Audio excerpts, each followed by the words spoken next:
आणि आता घेऊयात मुंबई पुण्यातल्या टॉप 9 घडामोडींचा आढावा। मुंबईतील सिग्नल्सवर एआय ट्रॅफिक प्रणाली लागू, तर मुंबईतल्या सिग्नल्स ट्रॅफिकच्या कमी अधिक वाढीनुसार हे चालणार। रस्त्यांवरील गर्दी पाहून सिग्नलचा वेळ ठरवणार। प्रवासाचा वेळ हा 18% कमी होण्याची शक्यता।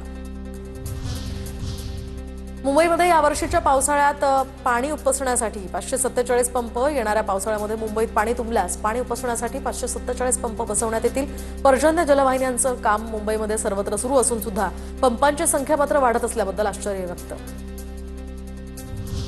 अंबरनाथ पालिकेच्या आवारात छत्रपती शिवरायांचा सिंहासनारूढ पुतळा बसवा, शिवसेनेचे नगरसेवक सुभाष साळुंखे यांची ही मागणी। उन्हाळी सुट्ट्यांसाठी पुण्यातनं 450 जागा एसटी बसेस धावणार, तर 15 एप्रिलपासून कोल्हापूर, सातारा, सांगली, सोलापूर, नाशिक, मुंबई, छत्रपती संभाजीनगर, जळगाव, परभणी, धाराशिव आणि कोकणासाठी जास्तीच्या गाड्यांची व्यवस्था। पुणे ते नाशिक महामार्गावर 4 मिसिंग लिंक तयार करणार। चाकण, तळेगाव, शिक्रापूर हा मार्ग आता कोंडीमुक्त होणार। चाकणची वाहतूक कोंडी फोडण्यासाठी पुणे महानगर प्रदेश विकास प्राधिकरणाचा हा निर्णय। पुणे, नागपूर आणि मुंबई नागपूर या विशेष रेल्वे गाड्या सुरू होणार। उन्हाळी सुट्ट्यांमध्ये प्रवाशांची वाढती गर्दी लक्षात घेता मध्य रेल्वे प्रशासनाचा हा निर्णय। नागपूर ते मडगाव आणि नागपूर द्विसाप्ताहिक गाडीचा सुद्धा यामुळे विस्तार होणार।